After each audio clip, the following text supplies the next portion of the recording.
25th, 2013. I watched that movie today. I thought I could enjoy it somehow. I just thought that maybe there was something that could just make it... David, what are you doing? Oh, I'm doing the exposition dump. Don't do that. Come over, sit over here. Okay.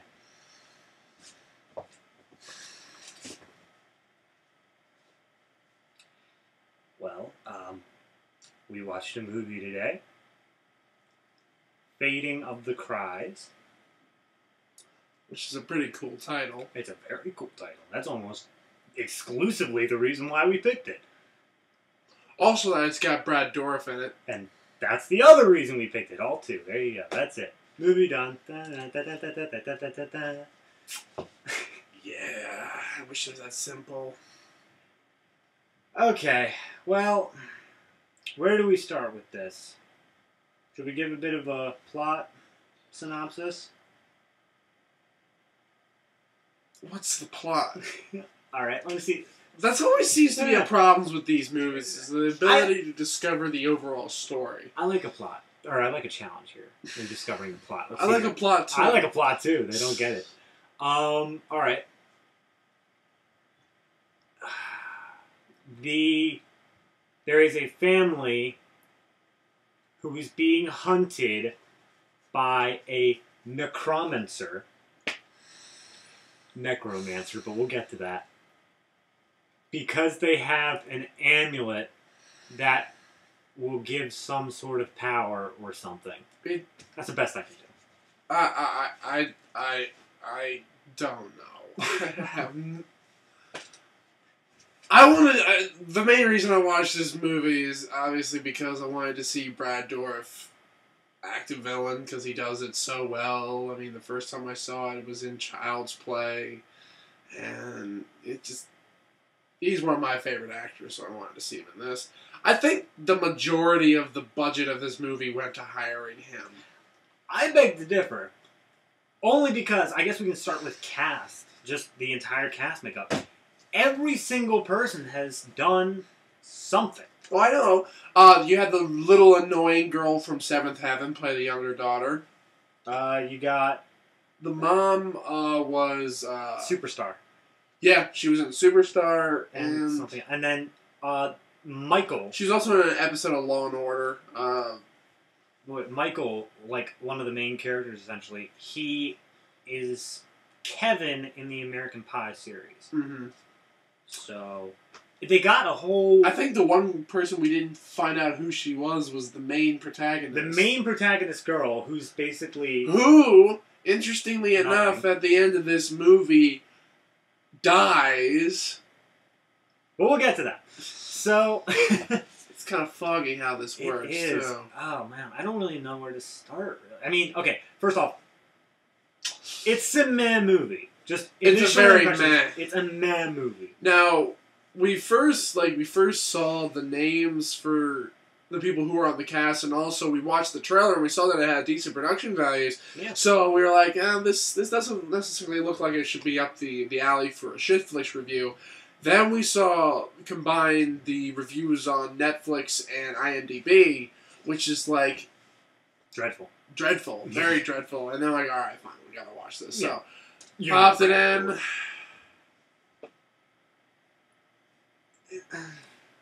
There's not much to say about this. I mean, I know, usually we give, at least, 20-minute episodes here, but, this movie in and of itself, alright, I guess you can say, go through bullet points.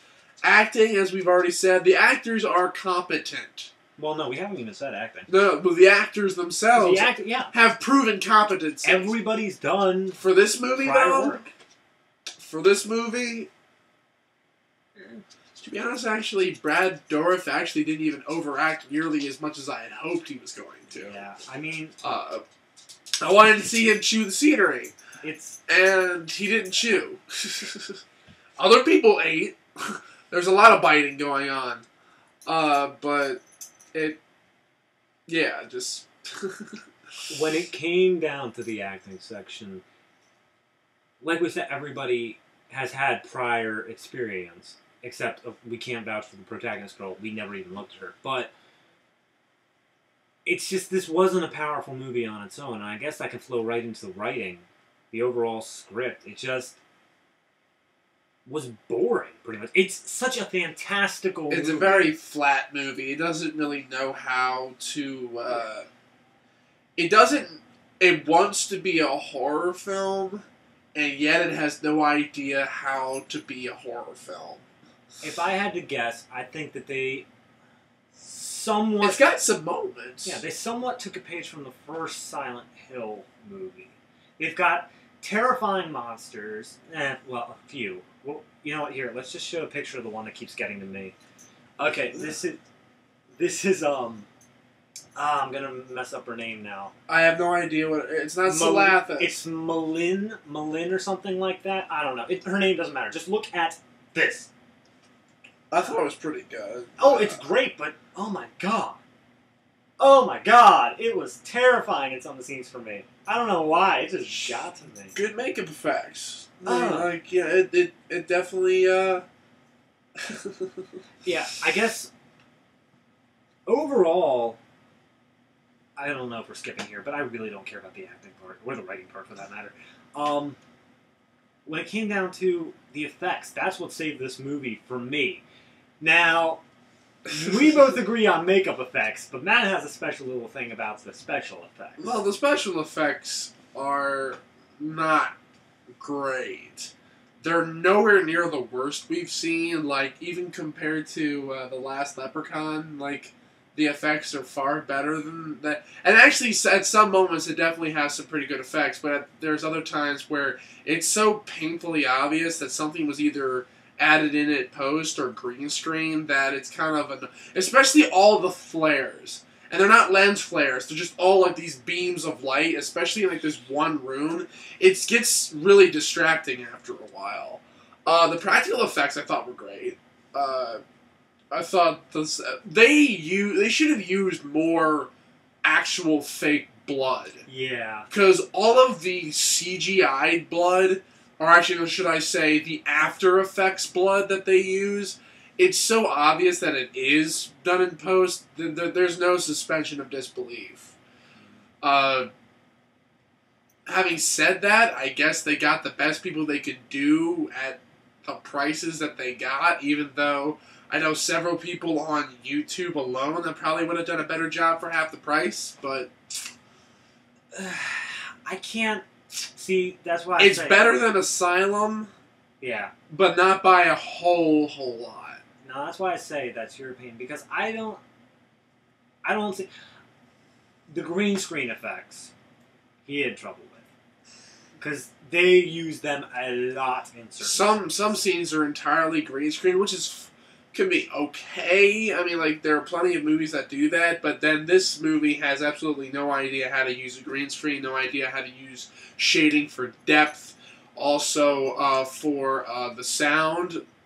I don't know if they made it Hold on, I want to talk about the green screen. You're moving your shit right along here. Well, it's just for the green screen scenes. It's like how like Brad Dourif is like echoing and yet the other character isn't. I don't know if that was a decision, like a choice they decided to make, or the fact that they screwed up and they forgot to add the echo effect to the girl. There was a scene where they were talking, like, literally dialogue. It wasn't just one and then the other and then that's it. It was back and forth. One character had an echo, the other didn't. That was a bit noticeable. Yeah. But... just a little bit. See, he's going on about this stuff, how the green screen doesn't look that great. And I just keep flashing back to 2012 Ice Age. They had full scenes where it was nothing but CGI and green screen and all that, and I just cry at those. Yeah, but so did Nazis at the Center of the Earth. And those were pretty bad, too. This was nowhere near... Well, yeah, as I said, the effects are better than Asylum, but not by a whole lot. I mean, like, the effects are nowhere near as bad as, like, say, Birdemic. They actually have birds in this movie, a good amount of birds. I mean, yeah, and they're definitely CGI birds, and, like, they're obviously CGI birds, but definitely compared to a movie like Birdemic, these movies, this is like the actual birds versus Birdemic when it comes to the quality. But I mean, did it have its moments? Yes, it was very competently shot. Mm-hmm. Let's talk about the art direction of it. Essentially, it definitely had. It was at least a uniformed art direction. That as much as we can be thankful for. Mm. But I thought the demon designs were interesting. Oh yeah. They could have done so much more. They wanted to tell too many stories at once. They really did. See, I guess I gave a little too much of a plot. There was that main thing about the necromancer. We'll get to that. Necromancer, coming after the family, but at the same time, they were simultaneously telling a story that took place 14 years ago of the main character's uncle. Yeah, the main character's uncle, and how he came across all these things and, like, gave her a protection spell to save her because he summoned demons, and the necromancer got on his case, and I don't know, it was just... There was a lot going on, and it was hard to follow all of it. Is that fair to say, do you think? That, yeah, and also the fact of the matter is that the characters are not at all well developed.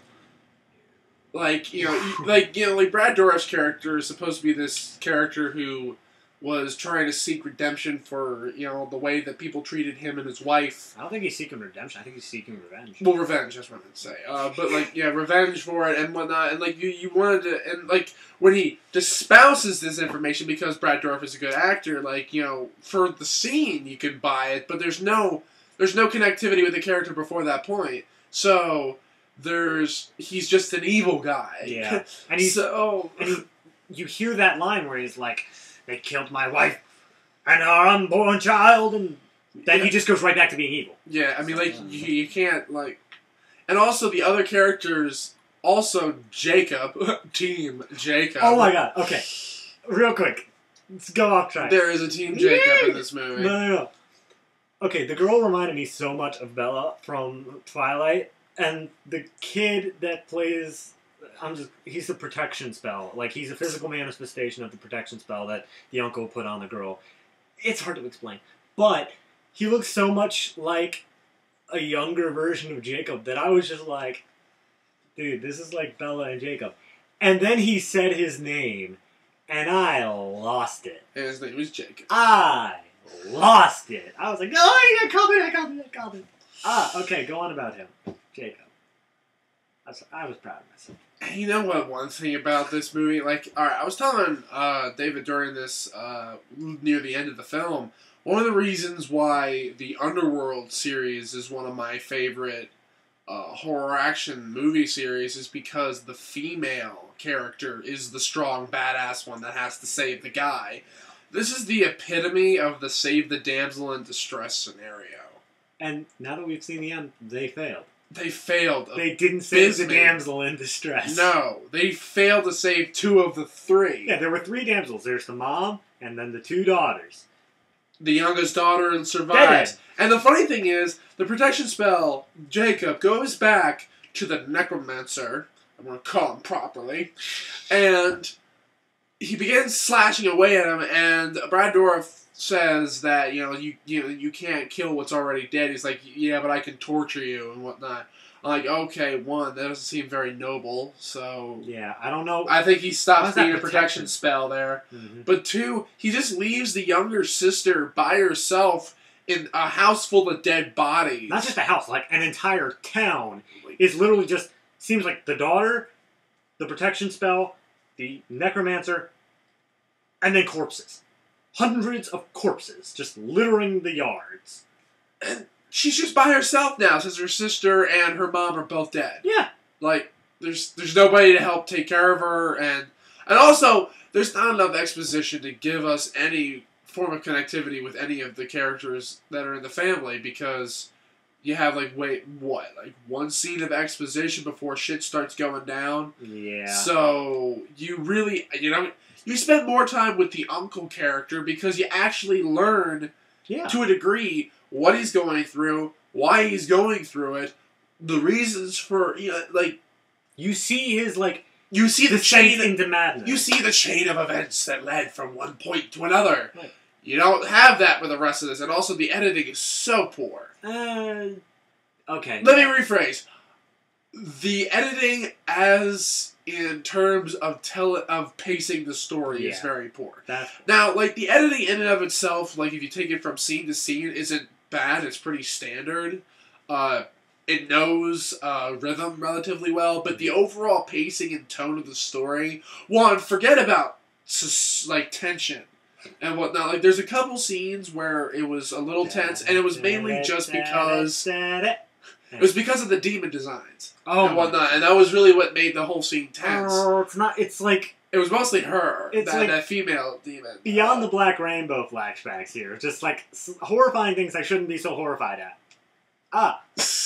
But that was like the few times of tension. The rest of the time, the way that they shot this movie, it was so detached that I just didn't care. And I mean, the one thing is the narration was interesting when he was talking about his journal, and we were seeing his, like, especially he was like, I don't know why they haven't tried to kill me yet and whatnot. And then they tried to kill me. They really could have they could have cut out the entire part with in the present day. The present day scenario and whatnot. It just stuck with him. And all of this process of him falling into madness and then eventually succumbing to it and whatnot, and then ending with his death. That would have been interesting. That would have been an interesting movie to sit through. Now, in addition to that, characterization, he was saying there was no reason to care for these characters. That little amulet thing we were talking about before, it's introduced like at the very beginning. Like, there's one scene, title sequence, and then they introduce the amulet thing. Yeah. We don't know what it does or anything like that. We don't even find out until when. But, not until like halfway through. But the girl automatically develops this huge connection with this amulet thing. And don't say magical powers, because they don't talk about that at all. So this little medallion thing, and it's just like, they're saying, hand it over or someone in your family will die. It's like, you've been wearing it for a day. Hand it over. Yeah. You have no reason. This isn't like, this was my mother's final gift. Yeah, no. You have no idea. Like, you have no idea what power it possibly could contain, or that the fact that it's magic in the first place. He simply tells her that your uncle stole it from me, so please give it back. Yeah. If anything, it's returning the property. Yeah. Like, actually, to be honest, Brad Dourif doesn't at first come off as a horrible person. Well, like, no, he comes off as a shady character. Yes. He definitely comes off as a shady person, but he could be like one of those, to be a geek and bring up D&D. He could be a chaotic neutral type and whatnot, like where he's close to evil, but he's kind of like riding the line.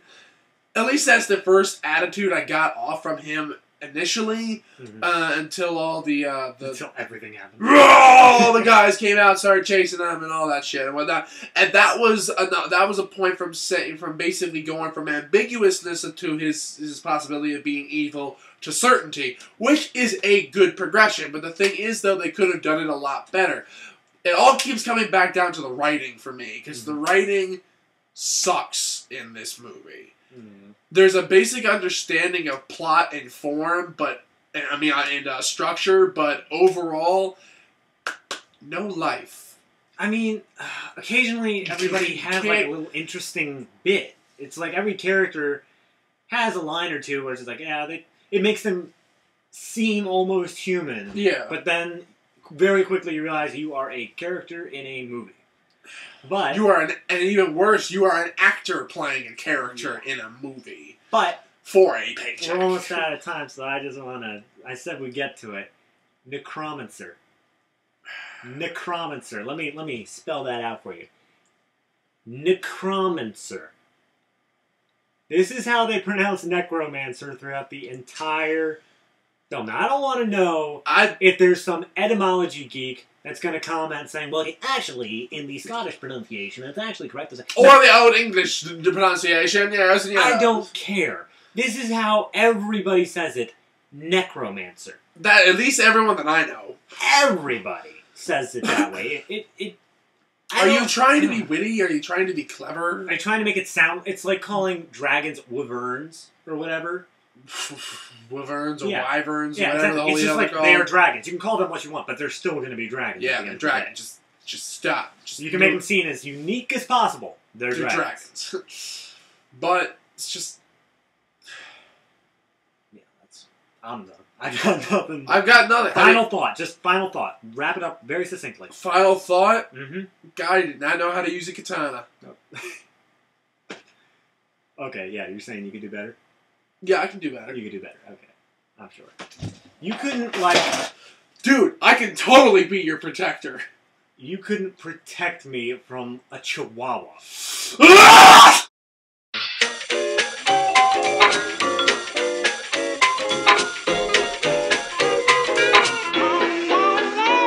All the bad boys want some more, it's tricky. And girls enjoy, they feel so lucky. Loving it, quits running out that door. Calling their mom while they're licking the floor.